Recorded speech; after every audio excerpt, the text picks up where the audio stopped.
Welcome to the Voices for Voices TV show and podcast. Voices for Voices is the #1 ranked podcast and TV show where people turn to for expert mental health, recovery, and career advancement intelligence. Our show is all about teaching you insanely actionable techniques to help you prosper, grow your self-worth, and your personal brand. So, if you are a high achiever or someone who wants more out of life, whether mentally, physically, or spiritually, please make sure to subscribe to our show right now. As you can see, we publish episodes that focus on case studies, real-life examples, actionable tips, and in-the-trenches reports and interviews from subscribers just like you. So, if that sounds like something that could help you grow personally or professionally, then make sure to join me by subscribing. So, this episode is part 2 from last week's first part. And for those that weren't able to catch last week's episode, we are going to start in with a social media post that our guest made, and then we will continue our conversation from part 1. So the post goes, quote, "What 9 years can do in your life if you let go and let God. I had no idea how my life was going to work or how I would get myself out of the mess I created. A self-made hell. I had nothing to my name. I'll never forget hitting my knees in Liberty Place Recovery Center, begging God to please help me. I didn't want to die with a needle in my arm. I remember saying, God, please do something with me. I remember waking up the next morning with gratitude for life. I had a fire burning inside of me. I had no idea what or how this recovery thing worked, but I just kept getting up and putting in the work. I promised God if He opened a door, I would walk through it. He has opened more doors than I could count, and He continues to blow my mind. Sometimes I can't even believe my life today is actually my life. If you are struggling with addiction and don't know how to get out, please give me a call at There is a way out. You have to start somewhere. Get busy living." And that post was made by our guest that is joining us via Zoom from Mount Vernon, Kentucky. She is the executive director at Lake Cumberland Recovery, and she is Jessica Renner. Jessica, thank you for joining us again. Thank you. Thank you for having me. You bet. Yeah, so I thought maybe we could build a little bit on some of the concepts that you have and you are encountering in your story. The last episode, you talked a little bit about acceptance, how that was kind of maybe one of the first stages or areas where you had to have acceptance. Can you describe just a little bit of like what that means to or meant to you, and how maybe somebody may be able to relate to that? Well, I think the struggle that I had the most was accepting the things that I had done, right? The mess I had created, my past. And I had to make I had to figure out how I could let that go.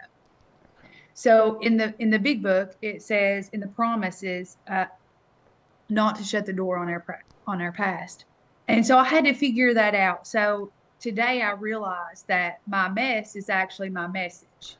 So today I'm very open about all the struggles, all my charges that I have got, and I use those struggles to help other individuals. Look, no matter what you've done, no matter how far down the scale you have been, you can use that mess into a message to help someone else out. So when I had to come to terms with that, I had to stop regretting the past. And I don't forget it, because I used my past with other individuals daily. So when I forgave myself, I guess that's more of the acceptance that I had with it. I had to forgive me.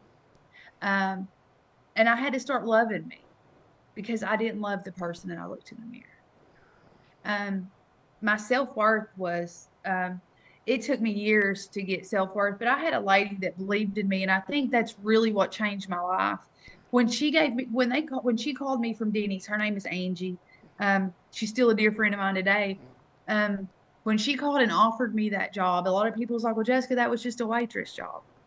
But as an addict that never got opportunities, for someone to call and say, hey, I want you to be a part of, changed my life. So, and today I use that a lot, because I know what that done in my life.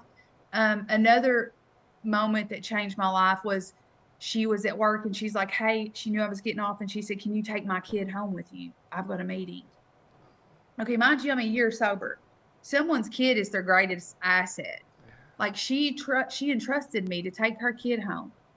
And so it was little things like people telling me that, Jessica, you were meant for more. I had no idea my life was going to be what it is. I didn't care. If I was still at Denny's today, like, I love waiting tables. I love people. And you get to hear a lot of stories, and I connect with people. So just loving myself really changed a lot. And then stop worrying about the future, because when I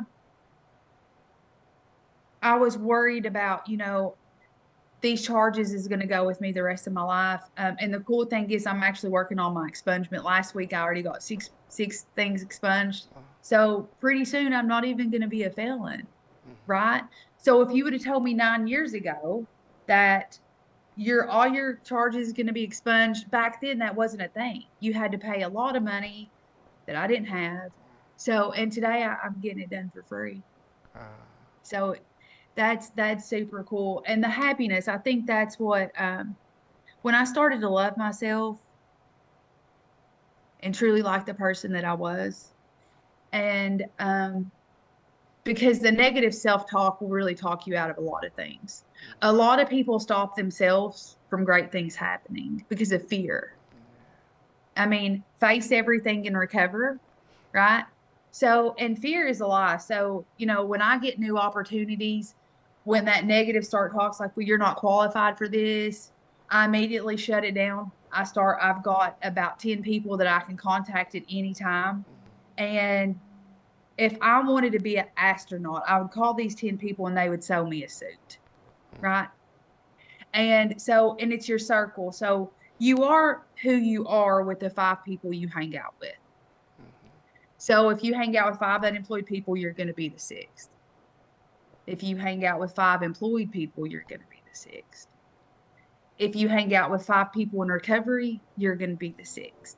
So when I got sober, I started, I took that with my whole heart. Like, okay, who's my 5 people? Well, at first I didn't know 5 people employed. You know what I mean? So when I got that job at Adonta, one of my first friends was a therapist. So I started hanging out with all these therapists. Today she's still active in my life. So it's really cool about when you really take these little cliches that you hear and run with it. And just change it. Here's the thing, just try it. Go find you 5 friends and start hanging out with them and see where it goes, because it's played an advocate part in my life of being sober.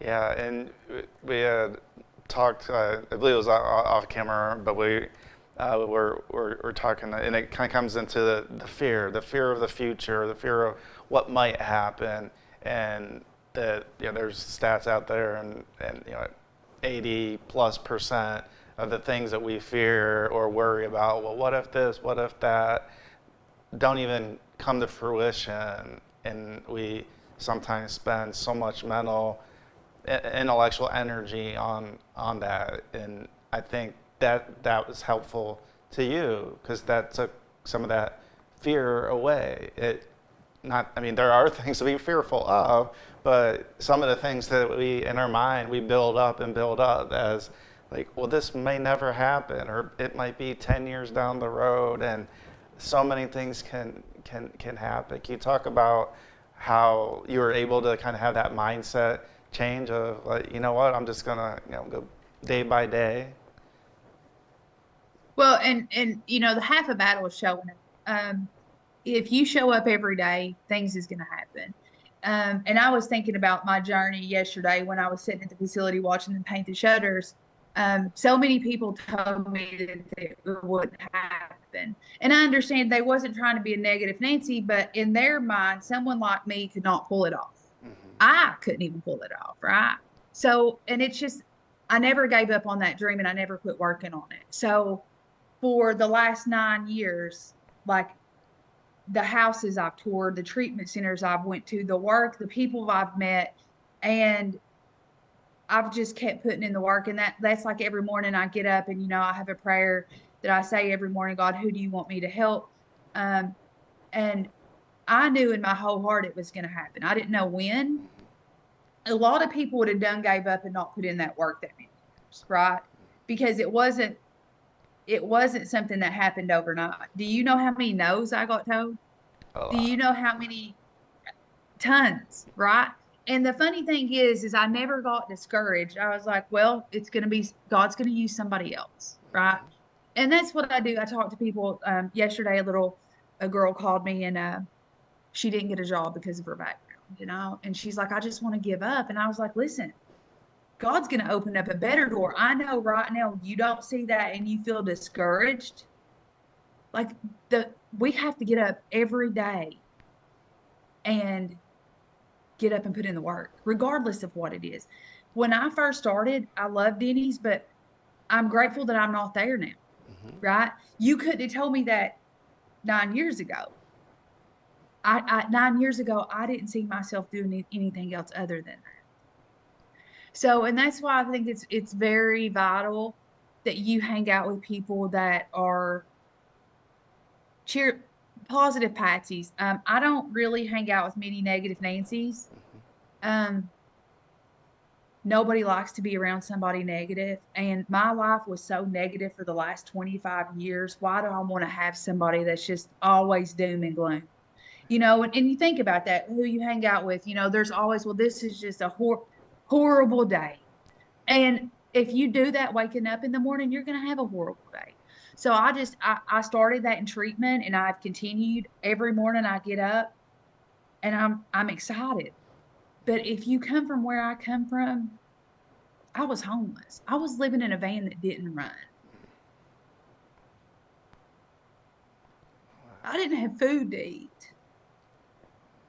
So today it is kind of overwhelming because I have a couple cars,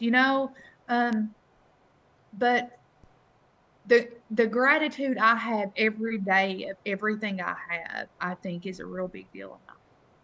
And today I value people so much in my life. Like, you have to be a friend to be a friend. You know what I mean? So and I really, my friends are kind of like my family. We go on recovery trips. Actually, we're going down a river, North Carolina. We're going to be tubing for like 4 hours in a couple weekends. So we do a lot of recovery related. So my goal was, when I got sober, I was like, what do sober people do? Mm-hmm. Like, I thought sober was boring. Me too. Right? I was like, so really, they're like stick in the mud. So what I done was I started creating how to do fun things, and I figured out that the more people you have, the cheaper it'll be. So we'll rent Airbnbs and we'll split it between 10 people. And sometimes you can go to a trip on the weekends. This weekend, this trip's going to cost us $100 a piece, right? For all weekend. And that's plus doing the tubing. So I've done that for the last 6 years. So one of my sponsees, I took jumping out of a plane and gave her her coin on the plane, her 2 years. So I don't know. I've just put my own spin on recovery, right?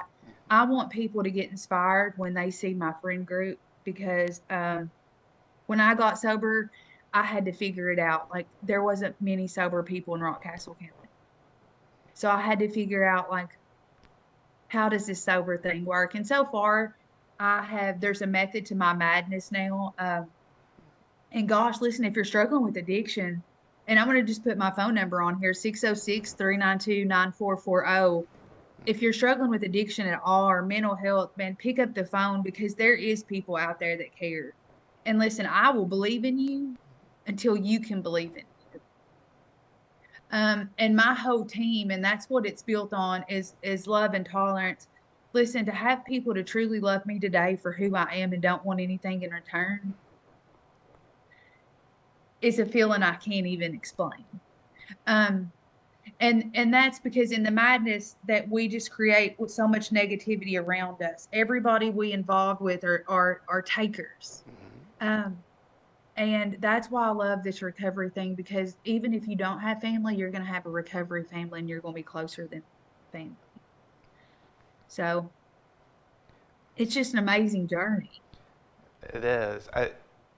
So one thing about like, I've had that feeling of the boringness and when I become sober, what do people do? Like I'm so bent on a certain lifestyle of sorts, and one of the areas that I had a hard time to get through was like therapy. Like, well, I don't need to talk to anybody. I know everything. I can Google anything. I don't need to talk to somebody, and that was one of the big hurdles for me, was like not to put a big emphasis on, oh, it's therapy. Well, it is therapy, but I look at it as I'm just sitting down talking about things that are going on in my life, and if they spot something, they'll chime in. But it's, for me, it's nothing. I'll say nothing more, but it's very little more of just having a conversation, just talking, and then leaving and like, oh wow, that felt really good to just share these things, and kind of like journaling, just put something down, and now it's out of my head, out of my brain, and that part of my brain can be used for something positive.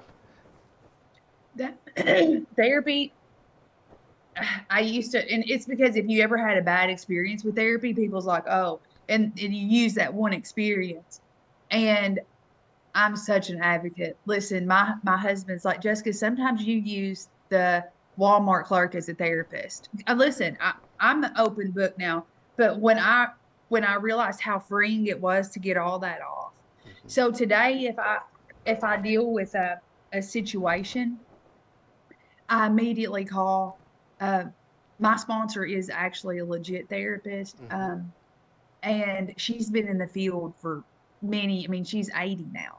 So therapy is such a way, I think everybody needs to like, and here's the thing, if you had a bad experience, it's just like in the madness, when the dope man wasn't there, what'd you do? You went to another one, right? So do the same thing with therapy. Keep trying, because when you find your person, like when I leave therapy, I'm like, oh, I needed that. Yes. And the cool thing in recovery is we think, getting it out from up here is so freeing. And then having somebody say, you know what, I have those thoughts too. Or that happened to me and this is what I done. So it's like, that's why I love people in long-term recovery. They have this thing that's worked for them. And it's like a little map. So we share maps with each other on how to get to the destination we want to go to, right? Yeah. And that's how I pick my people. I hang out with, I look for people that they have something I want, as in how they deal with issues. I have a guy that he's a therapist, and he never lets anything get to him. I seen his phone got stolen one day, and he's like, well, I just needed another phone. And I was like, I want to be able to respond like that. So, and that's how I seek stuff out of life, is how other people respond with stuff, because I want to be the person that responds with love. Yeah, and I think that definitely ties into others checking out your map of how you went about things, how you go about things, and mentoring others. I think that is great. So we kind of start from the bottom, the ground floor, digging the foundation, and we're seeking, seeking, seeking. As we continue to grow, we're still seeking, but then all of a sudden, people come and they start seeking from us as well. And I think that's gratifying too, where people are just, like you said, they don't want anything out of the conversation. They're just trying to have a conversation and talk about different topics. They're not interested in money or what have you. And I think that's one of the gratifying things that I found of, I'm never going to continue, or I'm never going to stop seeking help and learning, and like you said, just making life a little easier and how I can respond in a better way. But when people start joining or reach out, and even if it's just like one question on LinkedIn or whatever that may be, it makes you feel good. It's like, oh, okay, like I don't have to be some super celebrity to be sharing advice and sharing information. And in fact, I think that what you do is more important than being a celebrity. I think it is a celebrity in its own right, and it's I call it like a superhuman, it's a superpower to be able to help, because these are people, and as you know, they're on the brink, a lot of them, and it could go one way or the other, and a little conversation, just listening, that somebody share, whatever that may be, although it might not be the most interesting thing for us, that ear of helping and listening might be just what that person needs. As it's freeing for us, it is freeing for them. So how mentoring, how does it feel to mentor and have people now seeking and wanting to learn strategies, or how you handle things now? It's very gratifying. It's actually a true blessing, because, some people, a girl that I have mentored, I actually done her intake 5.5 years ago. And she is now running an intake department. Um, so when just watching someone come from the trenches, and I'm just a small part in their life. They're the ones doing the work. I'm just cheering them on. But I take it to the next level. I bring them in my home. We have events. We have Thanksgiving, Christmas together. Uh, our families, parenting is really hard for a lot of people in recovery. It was very hard for me, still is sometimes, because there's not a book to that, right? So, and so my niche and my mentoring is, we work together on a daily basis. There's at least a phone call every day. Um, Now we make time once a month or once every other month to go on a little adventure together. Um, Sometimes we can meet at the park, go out to eat. It's very important to me, because now they're believing in other people, right? So now they're sponsoring other people and mentoring them. So it's a blessing to show them the way, I guess you could say. But I want them, like, my main thing is to always show love and compassion. And God has always gave me the ones that, the hard-headed ones, because I guess that was me, Yeah. right? um, so it's just a blessing. Like, and I get up every morning and I look forward. Like, sometimes I can't wait to get to work, right? So this morning I was like, man, I'm going to be there a little bit late because I'm doing the show. Um, God is just, He uses people like us to help other people. Sure. And I think that, and too, that's a lot of things. The spiritual part, there's a spiritual part to this program that you've got to grasp. And I just always want, when people look at me, I want them to see a positive light and an encourager. Um, and then, because that's how I want them to treat others. So, Excellent. So we're coming to the close of our time together. Do you want to share how people can get in contact with you, learn more about you, what you do? I put my phone number on there. Mm-hmm. I have an email address if you want it. It's jessica.renner@lcrecovery.com. Mm-hmm. And my phone number is 606-392-9440. If you have any questions, any comments, or depressed or struggling with addiction or just needing somebody to believe in you, call me. I will cheer you on. If you want to be an astronaut, I will sew you a suit. And I think that's the main thing is it's just believing in people. And sometimes that's all we need is one person. That's right. Thank you so much for joining us today, for sticking around for two episodes. I'm glad we're able to do that. There's so much fruitful information and just being so transparent. So thank you for joining us. Thank you for having me. Absolutely. And thank you, our listeners, our viewers, for joining us on this episode of the Voices for Voices TV show and podcast. Again, we asked if you're able to subscribe, follow us, like us. We're all over social media, all audio, video platforms, Hudson Community Television. You can find us and our great guests that we're blessed to be able to have join us and just share their story and to help. So until next time, I'm your host, Justin Allen Hayes, founder and executive director of Voices for Voices, and we hope that you are a voice for you or somebody in need.